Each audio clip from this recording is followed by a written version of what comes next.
안녕하세요. 반갑습니다. 오늘 참 좋은 날입니다. 하나님께서 저와 여러분의 가정에 준비하신 은혜와 평강이 넘쳐나기를 예수님의 이름으로 축원합니다. 열왕기하 4장 18절로 37절에 있는 말씀을 중심으로 갈망하는 인간과 공급하시는 하나님에 대해서 말씀을 나누고자 원합니다. 갈망하는 인간이란 제목을 잡았습니다. 갈망한다는 말을 다른 말로 바꾸면 무엇일까요? 부족함이 드러났다라는 말입니다. 부족하다는 사실을 인지하는 사람이 있는가 하면 부족함을 깨닫지 못하는 사람이 있습니다.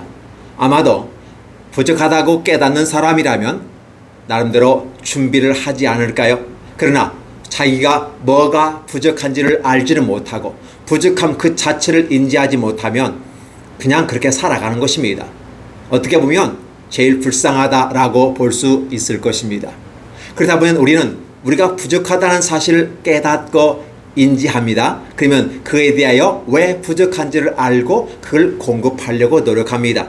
대개 보면 부족한 것이 무엇인가에 따라서 여러 가지가 나눌 수 있는데 첫 번째는 물질적인 것이 부족하다는 걸 여러분이 피부로 감지하게 될 겁니다. 즉 부가 있냐 없냐라는 것이었습니다.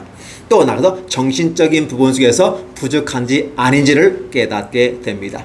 그리고 나가서 이제 사회의 관계 속에서 내가 리더십이 있느냐 없느냐에 따라서 내가 부족하냐 부족하지 않냐라고 따져볼 수가 있습니다.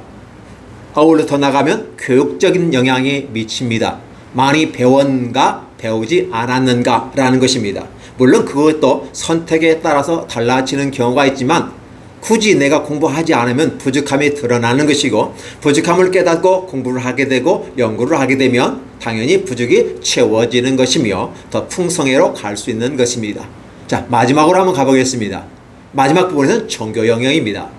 종교 영역은 사람이 부족함을 깨닫기 때문에 자연 발생적으로 생기는 것이 종교 영역입니다. 그러니까 모든 물질적인 것, 정신적인 것, 사회적인 것, 교육적인 이 모든 것이 어디에서 처음으로 출발하느냐? 종교적인 것에서 출발하게 됩니다. 사람들은 그 마음에 외로움을 가지고 있다는 사실을 여러분 알고 있을 것입니다. 많은 사람들은 그 외로움 때문에 짝을 만나서 이룹니다. 에덴 동산에서조차도 독처하는 것이 아름답지 아니하니까 하나님이 아담에게 하와를 주셔서 홀로 있지 아니하고 외롭지 않게 만들어 주셨다는 사실을 기억하십니까? 그런데 옆에 한 사람이 없다면 얼마나 외로울까요? 자, 옆에 있는 사람들이 없다고 했을 때 외로움을 느끼는 반면에 있어도 그만 없어도 그만 하는 생각을 가진 사람들도 많이 있는 것 같습니다. 아니 혼자 살다 보면 그냥 그렇게 혼자 사는 것이 편하게 느껴질 수가 있는 것입니다. 왜냐하면 둘이 같이 살아보니까 많이 불편해요. 많이 다툼이 생겨요. 싸우게 돼요. 그러다 보니까 차라리 혼자 있으면 좋겠다라는 생각을 가진 사람들이 있었고 그런 생각을 본받아서 아예 그러면 처음부터 다툴 일이 없는 혼자 있으면 좋지 않겠나라고 생각합니다. 자, 선택은 자신의 몫입니다. 그러나 분명히 하나님께서 창조하셨을 때는 사람이 독처하는 것이 아름답지 않기 때문에 바로 짝을 주어서 돕는 배필로 말미암아 행복한 영역을 살라고 했습니다. 두 사람이 뭔가 강하고 부족하다는 개념보다는 서로 상호 보완하는 모습 속에서 같이 가는 거죠. 남자와 여자로 창조하신 하나님은 남자는 남자의 영역과 그 영역 속에서 충실히 기능을 감당할 때 또 여자는 여자로서의 그 기능을 충실히 감당했을 때 상호 남자가 가지지 않는 것을 여성이 가졌고 여성이 가지지 않은 것을 남성이 가졌습니다. 그래서 상호 보완하며 보충하며 행복을 만들어가는 것이다 라고 말하는 것입니다. 그래서 둘이 하나가 되는 것입니다. 둘이 따로 여전히 둘이 가는 그런 파트너들이 있습니다. 그 둘이 둘 모습으로 가게 되면 어떤 모습일까요? 둘로서 존재하기 때문에 다툼이 생길 수도 있습니다. 그런데 둘이 하나가 된다면 다툼은 일어나지 않습니다. 그러다 보면 오늘 저와 여러분들에게 있어서 분명히 둘이 하나가 되든지 아니면 완전히 분리되든지 그렇죠? 그러나 같이 가긴 가는데 다툼이 일어날 수 있다라는 것을 생각해 보면 어떨까요? 저와 모든 인간의 삶의 현장 속에서 결국은 이 부족함을 어떻게 깨닫는가 그리고 어떠한 것이 부족한 것인가 그러면 그 부족한 것을 해결하는 방법은 무엇일까를 우리가 앞으로 다뤄야 될 것이 인간에서 살아가는 삶의 우리들의 모습입니다. 그래서 어떻게 깨달았는가, 무엇이 부족하길래 무엇을 어떤 방식으로 채워갔는가 라는 부분이 인생사라고 하는 부분이고, 그 인생사가 하나님의 관점에서 보았을 때 맞아떨어지면 하나님께서 아름답게 여기신다 라고 말하는 것이고, 하나님의 관점과 다른 관점에서, 즉 하나님과 반대되는 생각을 가지고 간다면 하나님께서는 싫어하신다 라는 말입니다. 선택은 개인의 몫이지만 결론에 가서는 하나님이 평가하자 판단자가 되어져서 평가하기 때문에, 오늘 저와 여러분들은 어떠한 것이 지혜로운가를 생각해 본다면 평가자가 어떠한 평가 기준을 가지고 우리에게 제시했는가를 보고 그 평가에 맞추어서 가는 것이 지혜로운 것 아닐까요? 저는 이러한 시점에서 오늘 갈망하는 한 인간이라고 하는 부분을 속에서 뭔가 부족하구나라는 사실을 생각해 봅니다. 그러다 보면 이 부족한 것을 상대적인 입장에서 채워주시는 분이 있어야 행복하지 아니할까요? 그래서 우리는 이제 공급하고 채워주시는 분, 즉 하나님이 계시다는 사실을 오늘 말씀을 드리고자 원하는 것입니다. 오늘 본문에 나와 있는 주인공이 여러 사람이 있지만 그 중에서 수넴 여인과 엘리사입니다. 물론 그 사이에 수넴 여인의 아이가 있고 수넴 여인의 남편이 있습니다. 엘리사에게는 수종들은 게하시가 있습니다. 이게 총 어떻게 보면 5명 정도가 되어지고 엑스트라 그 사환이 나타납니다. 그 당나귀도 나타나고요. 출연진들이 그렇게 된다는 것입니다. 자, 그러면 핵심 멤버는 수넴 여인과 엘리사의 관계인데, 이 두 사람의 관계에 대화에서 무엇을 이야기하고 무엇을 느끼는지를 한번 살펴보았으면 좋겠습니다. 수넴 여인은 아기가 없었던 여인입니다. 물론 그 여인은 나이가 많았기 때문에, 아예 나이가 많기 때문에 아이가 있다고 하는 것은, 나에게 아기가 생긴다고 하는 것은 꿈에도 생각하지 못한 일인데, 하나님을 공개하고 하나님의 선지자의 하나님 나라 확장을 위해서 함께 협력하고 파트너십으로 가게 될 때 부족을 채워주시는 하나님께서 그 수넴 여인에게 아이를 주셨습니다. 할머니의 몸을 가진 입장에서 아이가 자기에게 주어졌다는 이 사실은 놀라운 사실이라는 사실이었습니다. 그 말은 무슨 소리일까요?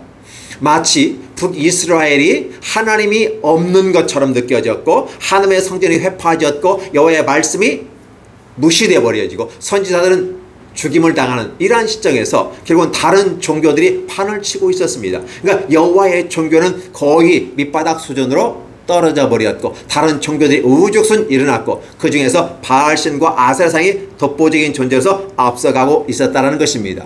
그러니까 영적인 면에서 하나님의 나라 입장에서 보면, 실제로 보면 북이스라엘은 암담했다, 희망이 없었다, 거의 불가능한 수준에 있다. 하나님이 거저 싹 덮어버려도 아무 할 말이 없는 상황에 있었다. 그런데 그 북이스라엘에게 희망을 준다는 메시지를 전하는 것입니다. 마치 이 여인이 나이가 많아서 소망이 없는, 그래서 기대조차 하지 않은 그 여인에게 아들을 주셨다는 것입니다. 여인도 깜짝 놀랐습니다. 그 말은 온 이스라엘은 이 사건을 보고 깜짝 놀라라는 것입니다. 왜 놀랍니까? 바로 받을 자격과 조건이 전혀 준비되지 않는 이 수넴 여인, 이스라엘에게 하나님은 새로운 생명의 길을 열어주신다는 사인을 보내고 있는 겁니다. 그러니까 나이 드신 이 할머니가 아기가 생겼습니다. 그래서 앞절에 보면 이렇게 표현했어요. 여인이 과연 잉태함에 한 해가 지나 이때쯤에 엘리사가 여인에게 말한 대로 아들을 낳았더라라는 것입니다. 그리고 아이가 부르 자랐다는 것이에요. 이 자랐으니까 어느 정도 자랐을까요? 한 초등학생 저희가 한 4, 5, 6학년 정도 되지 않았을까 생각되어지고, 추수꾼들이 바깥에 일하는데 아버지가 거기서 함께 일하고 있었어요. 그러니까 어떻게 아버지는 관리자로 아마 가 있지 않았을까 생각되어져서 아버지에게 갔습니다. 아이가 아버지에게 가는데 뭐가 문제겠습니까? 그런데 문제는 얼마 있지 않아 아이가 머리가 아프다고 막 아이고 머리야, 아우 내 머리야 내 머리야 하는지라 아버지가 사환에게 말아요. 빨리 어머니에게 데려다 주라. 응급조치할 수 있는 상황은 아닌 것 같았습니다. 머리 아픈 정도가 되니까 빨리 엄마에 데려주면 엄마가 응급조치하고 집에서 편안히 안정된 쉼을 가지면 회복될 것이다 라고 생각하지 않았을까요? 그런데 말입니다. 문제 생각했습니다. 어머니 얘기로 데려갔는데 낮 12시까지 어머니의 무릎에 앉아있다가 죽었다는 사실이에요. 아니, 그게 죽을 병도 아닌 것 같은데 죽었다는 사실이에요. 문제는 여기서 이러한 장면 속에 지금 한 아이가 죽었습니다. 아이가 상실돼 버렸습니다. 부족하다고 느껴졌던 이 여인에게 하나님께서는 새로운 생명을 주셔서 희망을 주셨는데 그 희망이 또 사라져버리는 것입니다.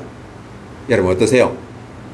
처음부터 아예 없었으면 기대조차 하지 않았을 텐데 기대하지 않고 있는 데게 새 생명을 주고 새 소망을 주고 새 능력을 불어넣으신 하나님의 나라 역사가 하나님의 나라가 네가 쭉 들어왔는데 갑자기 하나님의 나라가 쭉 빠져가는 느낌?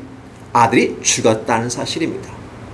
아들이라는 개념은 단지 한 아들이라는 개념보다도 내 삶을 대를 이어서 내 재산과 내 모든 것을 물려줄 수 있고 이어갈 수 있는 생명의 연속성을 얘기하는 겁니다.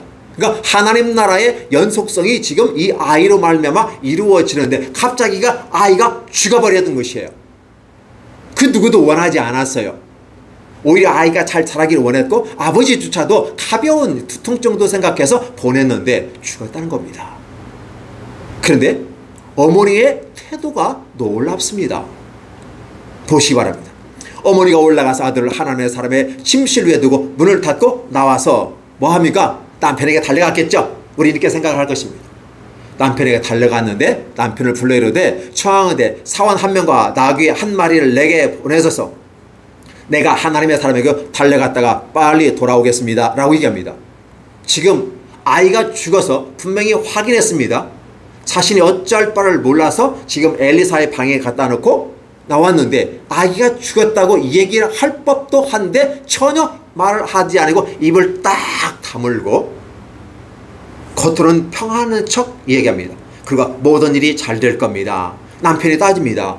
초하루도 아니고 안식일도 아니고 근데 어찌하여 그에게 나아가자. 요즘 말로 말하면 주일도 아닌데 예배 드릴 때도 아닌데 왜 나갑니까? 이미 평일인데 우리 열심히 살아가고 열심히 땀 흘려 노력해야 될 이 땅에 왜 무슨 또 교회를 갑니까? 이렇게 얘기하는 거죠. 근데 여인이 아무 말 하지 않아요. 단지 평안을 비나이다 라고 한글로 표현했지만 영어에서는 좋은 일이 있을 겁니다. 이렇게 남편에게 얘기하고 나귀 안장을 지우고 사활을 들고 급히 엘리사에게 달려가고 있습니다. 여인이 이렇게 말합니다. 내가 말하기 전까지는 멈추지도 말고 속도를 주지 말고 무조건 앞으로 달리라. 멈추지 말라라고 얘기합니다. 그만큼 이 여인은 속에서 불이 나는 것이죠. 왜? 그렇게 소망이 내 안에 생겼는데 그 소망이 갑자기 사라져버리는 이 모습에서 절망이 밀려오게 되는 것입니다. 소망이 사라졌을 때 여러분 어떻을까요? 많은 사람이 우울증에 걸리거나 또는 자살을 하는 여러 가지 형태들이 나타나게 될 때 그 현상에 앞서서 있었던 일은 뭐예요? 내가 한 가닥 붙잡고 있는 한 줄기의 희망이 사라져버릴 때였습니다. 일반적인 부분 속에서는 아들이 죽었으니까 울고 불고 하며 남편에게 얘기하고 일을 어떻게 취급할 것인가 라고 다들 그렇게 생각하겠지만 이 여인에게 엄청난 희망이었다는 겁니다. 이 여인에게 이 아들은 그 무엇과도 바꿀 수 없는 거예요. 그래서 하나님의 아들 예수님을 얘기할 때 only one이에요. only one. 오직 하나밖에 없는 독생자. 그렇죠? only one이라고 하는데 바로 이 여인에게 바로 아들은 그와 같은 존재였습니다. 여러 아들 중에 있는데 그 중에 하나의 아들 그런 개념이 아니에요. 불가능한 상태에서 얻어진 은혜의 산물인 이 아이가 죽었다고 하는 것은 이 여인에게 있어서 그만큼 소망이 사라져버린 것입니다. 그러니까 갈망할 수밖에 없고 그 갈망이 바로 이 사환에게 말하는 그 모습 속에서 고스란히 표현되는 겁니다. 그럼에도 불구하고 여인은 외면에서는 차분한 상태에서 자기 감정을 억제한 절제된 감정을 가지고 지금 엘리사에게로 달려갑니다. 사람에게 열심히 달려갔는데 분명히 수냄 여인이니까 수냄지게 살아야 됩니다.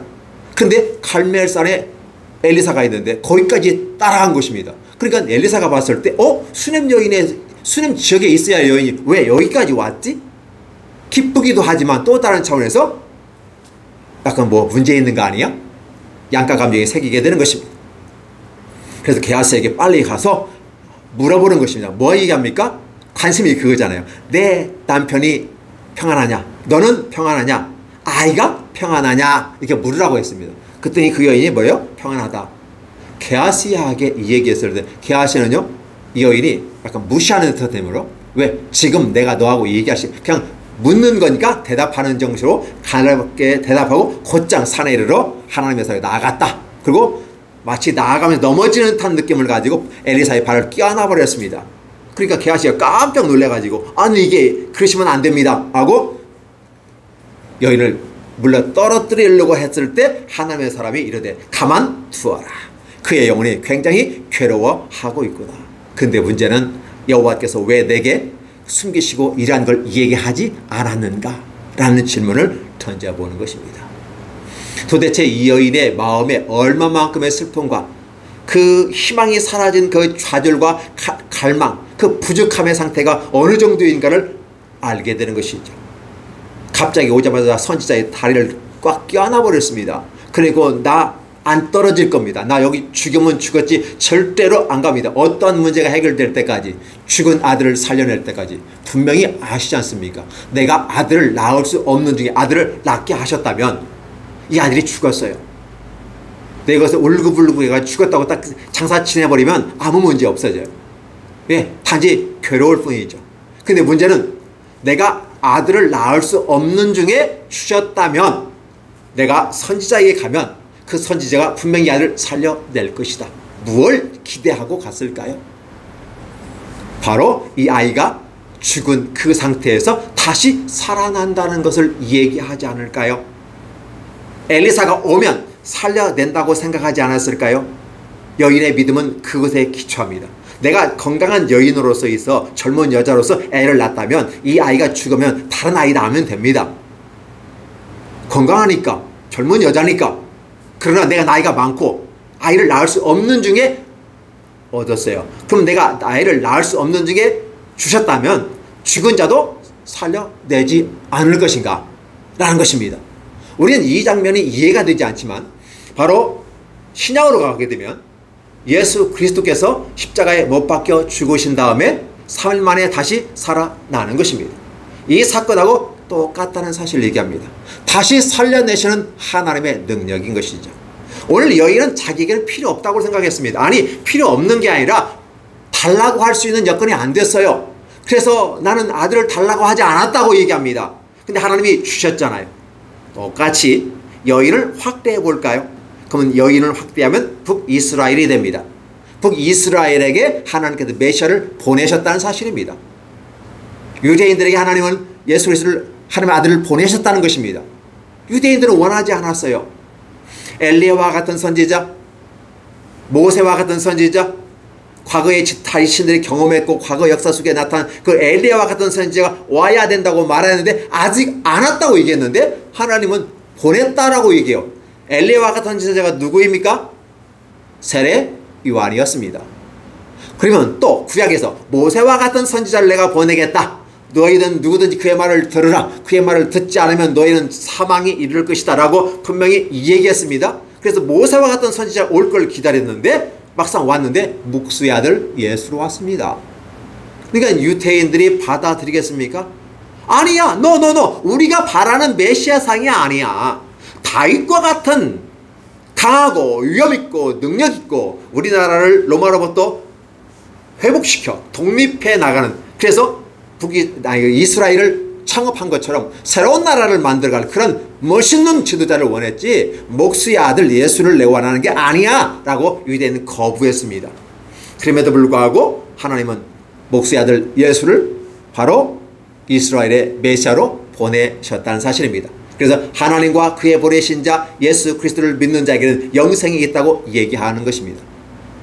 똑같은 하나의 구조로서 이 얘기를 합니다. 무슨 말일까요? 앞으로 오실 메시아가 어떠한 삶의 모습 속에서 이스라엘 사람에게 희망을 줄 것인가를 보여주는 것입니다. 갈망 중에, 부족함 중에 있는 이스라엘, 아니 그 여인에게 공급해 주시고 아울러 공급해 주신 하나님은 북이스라엘에 아울러 오늘 저와 여러분에게도 동일하게 채워주실 줄로 믿습니다. 왜? 그렇게 3단 구조를 가지고 저와 여러분에게 주실 것을 이야기하는 겁니다. 그러니까 아직 메시아가 오지 않았는데 바로 구약 속에 메시아가 나타났다는 사실을 얘기하는 것입니다. 그래서 한 아이를 이렇게 표현했을 때 그 한 아이가 두 개 아니라 한 아이, 바로 독생자라는 사실을 얘기해 주는 것입니다. 생산될 수 없는 상황에서 발생한 아이, 바로 그가 바로 한 아이입니다.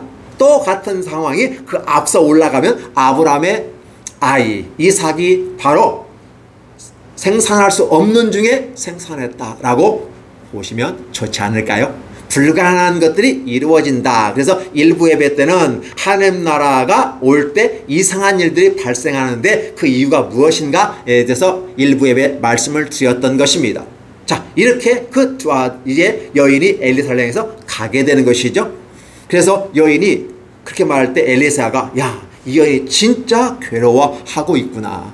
오죽했으면 오자마자 슬라이딩 상태로 얼마나 달려왔는지. 아마 야구선수가 갈 때 그 포스트 딱 찝어야 살아가 아니겠습니까? 할 때 막 그냥 위기 속에서 쫙 미끄러지면서 슬라이딩 하면서 탁 터치하는 것처럼 엘리사의 다리를 꽉 잡고 놓아주지 않습니다. 그러니까 어떻게 합니까? 엘리사가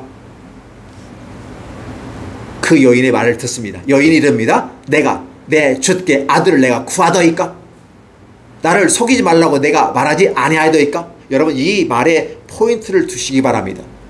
주께 아들을 구하지 않았습니다. 나는 불가능한 상태이기 때문에 기대조차 하지 않았고 생길이라고 꿈에도 생각하지 않았습니다. 나를 속이지 말라고 하지 않았습니까? 라는 말을 다른 말하면 내게 희망을 불러일으키지 말라고 제가 말하지 않았습니까? 이 말을 하는 거예요. 그런데 당신이 내게 아들을 주어서 내게 희망을 불러일으켰는데 이 희망을 가져가면 나보고 어떻게 하라고요? 라는 사실이죠. 네, 맞습니다. 이스라엘에게도 동일하게 바로 하나님께서 메시아를 보내주셨다가 다시 그 아들 십자가에 못 박혀 죽으시고 데려가는 것입니다. 그랬을 때 제자들은 뭐라 합니까? 예수님이 3번이나 죽음에 대해서 얘기하는 거예요. 고난을 얘기합니다. 십자가에 못 박혀 죽을 것을 얘기합니다. 근데 제자들은 어떻게 합니까? 받아들이지 않아요. 당신이 죽으면 무슨 의미가 있겠냐고. 당신이 와서 하나님의 아들로 온 것까지 좋은데 왜 죽어야 되냐고. 당신을 바라보며 쫓았던 3년 반의 우리들의 삶은 뭔데 죽으면 안 됩니다 라고 막 말리는 거예요. 절대 그런 일이 있을 수 없습니다. 막 얘기를 해요. 그때 주님께서 베드로에게 말씀하십니다. 사탄아, 내 뒤로 물러가라. 네가 하나님의 나라를 생각지 아니하고 사람의 일을 생각하는구나 라고 얘기하는 것이죠. 바로 이 아이는 죽어야만 했던 사실이에요. 메시아도 죽어야만 했던 사실이에요. 그렇죠. 바로 이 부분이에요. 내가 아들을 구하더이까? 라고 하는 거예요. 근데 주셨어요. 주셨으면 놔둬야 하지 않겠어요? 그렇죠? 북이스라엘에 메시아를 주셨어요. 유대인들에게 메시아를 주셨어요. 그러면 그 메시아가 살아야지 않아요? 근데 왜 메시아를 죽이냐고. 제자들이 안 돼. 말도 안 되는 소리 하지 마세요. 당신이 지금 33살밖에 안 됐는데 왜 죽어야 되냐고. 앞으로 살날 창창하고 해야 될 일 많은데 해열에서 수고하고 땀 흘려서 해야 될 일 많은데 왜 벌써 죽어야 되냐고. 말이 그럼 우리는 어떻게 되냐고. 다른 거 다 몰라도 우리는 뭐가 되냐고 이렇게 따지는 거죠. 이 모습하고 동일하다는 것을 여러분 느끼게 될 것입니다. 자, 엘리사가 게하스에게 이르되 이렇게 말합니다. 그래서 엘리사가 지금 마음에 꺼리는 게 있어요. 하나님이 왜 내게 이 얘기하지 않았을까? 그 생각을 가지면서 게하스에게 말합니다. 내 허리를 묶고 내 지팡이를 손에 들고 가라. 사람을 만나가 인사하지도 말고 사람들에게 인사할지라도 대답하지도 말고 그 지팡이를 오직 가지고 전력 질주해서 그 아이의 얼굴에 놓으라. 예, 맞습니다. 게하시가 그대로 했습니다. 근데 문제는 뭐냐면 그렇게 엘리사가 하나님의 이름으로 했을 때 반드시 기적들이 나타났단 말이에요. 근데 게하시가 보니까 아무 소리도 들리지 않고, 그죠? 소리도 없고 듣지도 아니하는지라. 그러니까 엘리사가 다시 또 돌아와서 뛰어와가지고, 아니 선생님, 엘리사 선생님, 지금 아이가 깨어나지 않았습니다. 어떻게 됩니까? 야, 그때쯤 되니까 아마 엘리사가 집에 도착한 것 같습니다. 엘리사가 집에 들어가 보니 아이가 죽었는데 자기 침상에 눕혔다. 죽었다는 사실이 분명하게 확인되는 겁니다. 나무를 올려놨는데도 이 아이가 살아나지 않았어요. 분명히 죽었다는 사실을 다시 한번 확인하는 겁니다. 예수 그리스도께서 십자가에 못 박혀 죽은 것 같이 쇼하고 내려온 게 아니라 완벽하게 죽었습니다. 왜? 로마 군병들이 그랬잖아요. 이 사람들이 나중에 몽롱한 상태에서 기절했다가 다시 떡에 도망갈까봐 이제 다리를 분질러 버려요. 다리를 분질러서 못 도망가게 만들었거든요. 근데 보니까 예수님 옆에 있는 두 강도는 다리를 분질러 버렸어요. 근데 예수님은 이미 돌아가셨기 때문에 더 이상 다리를 분질 필요가 없었죠. 대신 확인 사살을 하기 위해서 옆구리에 창을 찔렀습니다. 그래서 찔러서 할 때 그 옆구리에 피가 흘렀다는 사실을 여러분 기억하십니까? 이 부분이에요. 들어가서는 문을 닫고 엘리사가 하나님께 기도하는 것입니다. 분명히 엘리사가 게하시를 통해서 나무를 갖다 올려놨는데도 분명하게 뭘 확인했어요? 죽었다는 사실을 확인한 겁니다. 아, 하나님의 아들이 우리에게 주셔서 그 아들이 죽었구나. 이 여인은 그 감정을 느낍니다. 그때 이 여인이 느낀 감정은 어떤 감정이었을까? 이 수넴 여인이 가졌던 그 감정은 어떤 감정이었을까? 예수께서 십자가에 못 박혀 죽으실 때 모든 인류의 죄를 다, 원죄를 다 뒤집어 쓰이고 바로 그 죄값으로 예수님이 십자가에 못 박혀 죽으시고 예수님이 운명하시는 그 순간에 하나님도 얼굴을 숨기셨습니다. 해도 그 얼굴을 가렸습니다. 하늘에서는 구름이 쳤고 비가 내려오기 시작하는 것입니다. 마치 하늘에서 하나님의 눈물을 흘려 우는 것 같은 연상을 가지게끔 만들며 비가 내리게 되는 거고, 그 비가 온 대지를 적시면서 이 땅에 존재하는 모든 사람의 죄를 다 씻어 주신 것입니다. 이 모습을 기억해 주시기 바랍니다. 자, 들어가서 문을 닫으니 두 사람뿐이라. 엘리사가 여호와께 기도했습니다. 이때 기도는 어떤 기도였을까요? 하나님, 이 아이 살려주세요. 이 정도의 기도였을까요? 그의 행동을 통해서 한번 보시기 바랍니다. 아이 위에 올라 엎드려 자기 입을 그의 입에, 자기 눈을 그의 눈에, 자기의 손을 그의 손에 대고 그의 몸에 엎드리니 아이의 살이 차차 따뜻해졌더라. 예, 우리가 이제 그 죽음에 이를 때 몸이 저체온증으로 죽는 경우가 있을 수 있습니다. 근데 이 아이는 저체온증으로 죽었다는 말도 없어요. 열사병으로 죽었다는 말도 없어요. 단지 추측해서 아이고 머리야 바깥에 있으니까 머리가 아파다니까 뭐 일사병 비슷한 거 아니겠는가 추측을 해보지만 일사병 정도가 아니에요. 이유 없어요. 그냥 죽는 거예요. 하나님의 영광을 위해서 이 아이가 죽은 것입니다. 그런데 엘리사가 올라가서 차차 살이 따뜻해졌다. 이 말을 거꾸로 돌이키면 어떨까요? 이 아이의 살은 이미 차가워졌어. 이미 죽었어. 나무를 올려놓았는데도 살아나지 않았어 라는 걸 얘기해요. 확실하게 사망 확인한 것입니다. 그런데 엘리사가 올라갔을 때 살이 차차 따뜻해졌다. 한 번에 이런 살아나는 모습이 나타나지 않습니다. 엘리사가 내려가서 집 안에 한 번 이리저리 다니고 다시 아이 위에 올라와서 아이 위에 똑같은 방식으로 엎드립니다. 그때 아이가 7번 재채기하고 눈을 뜨는지라. 할렐루야. 아이가 살아난 것입니다. 그 말은 무슨 소리일까요? 썩은 시체를 안고 있는 모습을 보지 않습니까? 썩은 시체를 안는 겁니다. 여러분, 도심에서 장례식장에서 우리가 조문을 하게 되면 시신은 영안실에, 냉동실에 들어가 있고 바깥에서 유가족을 만나 위로하고 오는 게 장례식입니다. 시골에서는 그런 시설이 없으니까 집에 한쪽 구석에 시신을 옮겨놓고 관을 넣어놓고요. 그리고 사람들을 맞습니다. 그러다 보니 시골서 사람들이 오면 그 장례식장에 가면 밥을 안 먹으려고 그냥 아무 갈려고를 해요. 물론 식사를 하시는 분도 있지만. 그리고 시신이 그때 당시에는 부정한 것으로 여겨졌던 거예요. 이 부정한 시선을 지금 뭐가? 엘리사가 감싸고 있는 겁니다. 아마도 그의 엘리사의 눈에서 눈물이 툭툭 떨어졌을 것입니다. 그 아들 어떤 아들인데? 어떻게 해서 주신 아들인데? 엘리사는 모르고 하나님이 주신다고 했으니까 주신다고 말해서 아기가 생겼는지 모르겠지만 엘리사의 마음속에도 애를 낳지 못한 여인이 애를 낳는 이 기적적인 사건을 통해서 아이가 생길 수 없는 상황에서 애를 주신 이 모습을 보면서 엘리사도 얼마나 기뻐하는지 몰라 합니다. 하나님께서 인류를 위해서 메시아 예수 그리스도를 보내주신 이 사건은 놀라운 사실이란 겁니다. 엘리사의 눈에서 눈물이 툭툭 떨어져서 그 아이의 눈에 뜨거운 눈물이 들어가지 않았을까? 엘리사의 입에서 나오는 그 열정적인 부분 속에서 그 울부짖는 그 소리, 마치 여인이 가슴에 안고 와서 그 하늘, 그 스트레스를 엘리사에게 품은 것처럼, 엘리사를 아는 것처럼 엘리사 또한 같은 방식으로 그 아이를 위해서 기도하지 않았을까요? 어떻게 보면 입 대 입이니까 인공호흡이 될 수도 있겠지만 그 모습을 한번 생각해 보시기 바랍니다. 사람이 흙으로, 하나님의 사람을 흙으로 만들어 놓으시고 그 후에 생기를 불어 넣으시니, 이 말을 상면 이 부분과 연결시켜 본다면 아마 인공호흡을 통해서 새 생명을 집어넣지 않았을까를 한번 생각해 봅니다. 그리고 그 손에 손으로 바로 시신을 감싸 안는 이 장면을 여러분 그림을 그려보시기 바랍니다. 마치 메시아 예수 그리스도께서 죽으시고 3일 동안에 그 무덤에 안치되었습니다. 그리고 3일 후에 부활하셨습니다.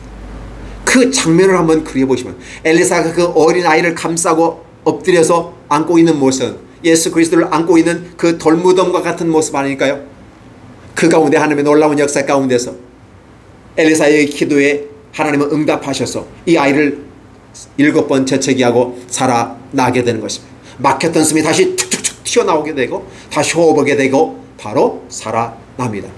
엘리사가 게하시를 불러 여인을 불러오라 하며 부름에 여인이 들어가서 엘리사에게로 아들을 데리고 가니라 라는 표현을 쓰게 됩니다.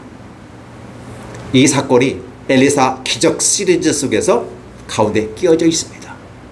우리는 이 본문을 대하면서 북이스라엘에게 소망이 없는 이스라엘에게 아들을 주어서 희망과 소망을 불러일으킨 하나님, 그래서 하나님의 나라는 절망 속에 희망이 되는 것입니다. 절망 속에 꽃이 피게 되는 것입니다. 이 한 아이라는 개념은 바로 메시아를 상징하는 것이고 그 메시아가 이 땅에 와서 다시 새 생명을 불러일으킬 것임을 예언하는 것이며 이 아이가 죽는다고 하는 사실, 어떠한 이유에 어떤 것으로 죽었는지는 성경에는 기록되지 않고 있지만 이 사건으로 말하면 이 아이는 죽었다는 것입니다. 이스라엘에게 하나님이 선물로 주신 메시아 예수 그리스도는 젊은 나이에 바로 어린아이가 있는 것처럼 젊은 나이에 33세에 십자가에 못 박혀 죽으시는 것입니다. 그리고 3일 후에 부활하시는 이 모습을 보면서 앞으로 이 땅에 생명으로 주셨지만 불가능한 상태에서 희망을 넣어주셨어요. 그러나 그들이 환영하지 않았지만 그럼에도 불구하고 메시아는 있었던 것처럼, 그리고 그 메시아가 십자가에 못 박혀 죽으심으로 말미암아 다시 살아난 이 사건을 여기서 얘기합니다. 그럼 오늘 함께 여러분과 저와 여러분이 가장 포인트를 줘야 될 게 뭐냐? 이 여인이 간절히 갈망하고 부족한 부분을 가지고 하나님께 와서 기도했더니 응답해 주셨다, 부족한 거니까 채워주셨다, 단지 이렇게 단순하게 얘기할 게 아니라 이 여인은 그 기도는 바로 생명을 토하는, 피를 토하는 듯한 느낌이에요. 여인이 느꼈던 감정은 바로 하나님이 느꼈던 감정하고 동일하다는 것입니다.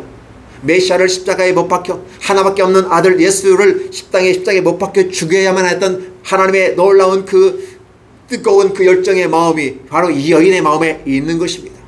너무나도 차분하면서도 일사불란하게 하나님을 향해 달려가는 그 모습, 그것은 바로 기도였던 것입니다. 오늘 이것 주세요 저것 주세요 라고 말하는 그런 가벼운 식의 기도의 개념이 넘어서서 목숨을 다하고 살아계심을 두고 맹세하노니 말하면서 결코 이 아이가 살아날 게 아니라 움직이지 않겠다는 여인의 결사 각오의 이 모습 속에서 하나님은 함께 하시는 것입니다. 바로 그게 바로 기도입니다. 우리는 기도하다가 포기할 때가 많습니다. 아니, 기도하지도 않습니다. 기도하지 않았으니까 응답이 없고, 기도하더라도 하다가 포기해버리니까 기도 응답이 없고, 기도해서 끝까지 가긴 갔는데 내가 무엇을 구하는지 모르고 기도하는 모습이 있는 사람도 있고, 그렇죠? 이런 모습들, 그리고 구하긴 구하는데 믿음으로 구하지 않아서 응답받지 못한다고 오늘 우리에게 가르침을 주시는 모습을 본다면, 오늘 이 여인의 모습은 이 여인이 기도했다는 말보다는 어떻게 합니까? 절대절명의 위기 속에서 1대1의 관계 속에서 그 누구와도 대면하지 않고 자기 남편과도 대면하고 오직 메시아, 그죠? 를 상징하는 바로 엘리사를 향해서 갔더라는 것입니다. 하나님을 상징하는 엘리사를 향해서 갔다는 거예요. 게하시가 있는데 게하시는 제쳐두고 엘리사에게 직접 달려가서 얘기했다는 것입니다.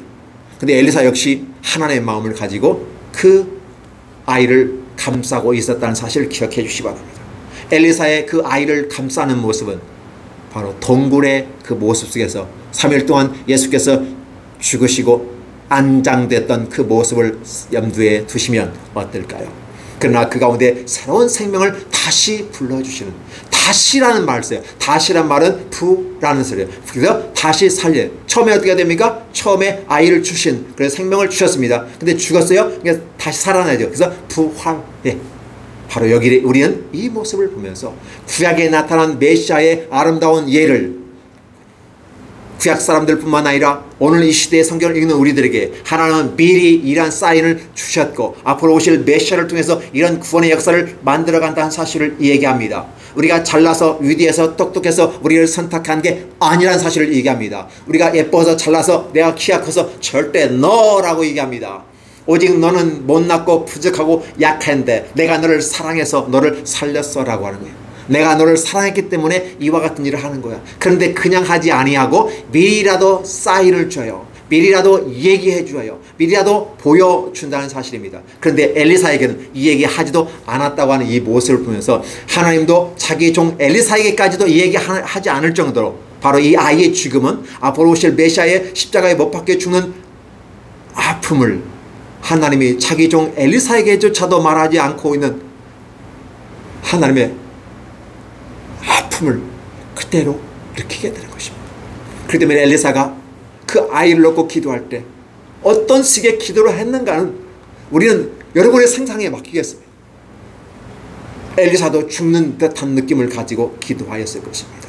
시체 위에 엎드려서 지금 뭐 하는지는 모르겠지만 말이 안 되는 자세도 엉거주춤하고 불합리한 자세, 말도 안 되는 것 같은 이상한 짓을 행동하는데 그게 바로 메시아를 살려내는 것이고 이 아이를 살려내는 것이에요. 이 아이를 살려내신 건 하나님은 바로 메시아를 살려낸다는 사실을 얘기함으로써 여인에게 새로운 희망을 주셨던 하나님께서 이스라엘에게 새로운 희망을 주십니다. 아울러 오늘 이 시대를 사는 저와 여러분에게 하나님께서 놀라운 축복을 주신다는 사실을 사인해 주시는 것입니다. 갈망 속에 빠진 이 여인, 이 인간에게 하나님은 공급하시는 하나님으로 다가오시는 것입니다. 이 여인과 바로 엘리사 사이에 공급하시는 하나님 사이에 뭐가 형성되어 있을까요? 절대 하나님에 대한 신뢰입니다. 내가 애를 놓을 수 없는 중에 내게 아기를 주셨던 하나님이라면 다시 살릴 수도 있을 것이란 믿음인 것입니다. 이게 바로 부활의 믿음이고 이 부활은 메시아와 연관된 사실입니다. 오늘 저와 여러분이 뭐가 부족합니까? 부족하다고 하는 건 좋은 사인일 수 있습니다. 물론 부족한 것은 좋은 건 아니에요. 그러나 이 부족하다는 사실을 통해서 하나님께 갈 수 있는 계기가 되어진다면 이것은 복된 길인 것입니다. 내가 부족해도 부족하다는 걸 알지 못하는 자들이 있습니다. 내 안에 하나님이 없는데도 내 안에 없는 이것을 부족하다는 것을 속여버리고 내 자신을 최문걸어가지고 아니야 넌 다른 거 금송아지 집어넣었으니까 괜찮아 우상을 만들어놓고 괜찮다고 자기를 위안하고 자기를 사랑한다고 말합니다. 이런 사람들이 많이 있어요. 그런데 내가 부족한 것을 깨닫는 자, 그리고 우리는 지혜로운 자라고 얘기하는 것입니다. 그리고 부족한 것을 하나님께 가지고 가서 그분에게 채워달라고 하는 것입니다. 여러분의 부족함은 무엇일까요? 여러분의 부족함은 무엇일까요? 우리는 이 성경을 하나의 텍스트로 본다면 우리 삶 속에서 주한 컨텍스트 삶의 현장 속에서는 어떠한 모습이 여러분에게 부족함으로 다가오나요? 우리는 물론 부족함을 하나님 앞에 구하기에 앞서서 우리는 노력하고 수고해야만 할 것입니다. 이마에 땀이 흐를 정도로 노력하며 우리들의 원하는 목적을 달성을 해야만 할 것입니다. 그 과정 속에서 함께 동반해서 해야 될 게 바로 하나님께 향하여 나가는 기도인 것입니다.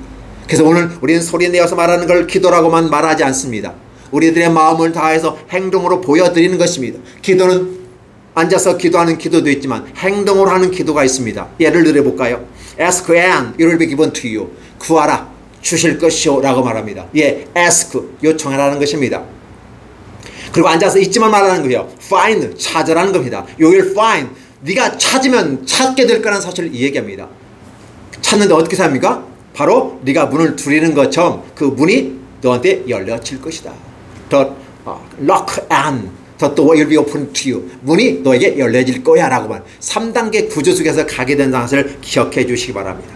그러니까 이 여인은 지금 어떻게 해요? 자기 부족한 부분을 여호와께 엘리사에게 달려가는 그 모습을 통해서 기도 형태를 취하고 있는 것입니다. 요청하러 가는 것입니다. 그리고 그분을 찾아가는 것입니다.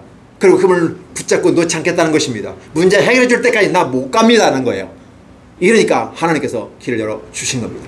이 막판까지 갔을 때 극한의 어떤 걸 넘어갔을 때 바로 하나님은 함께 하십니다.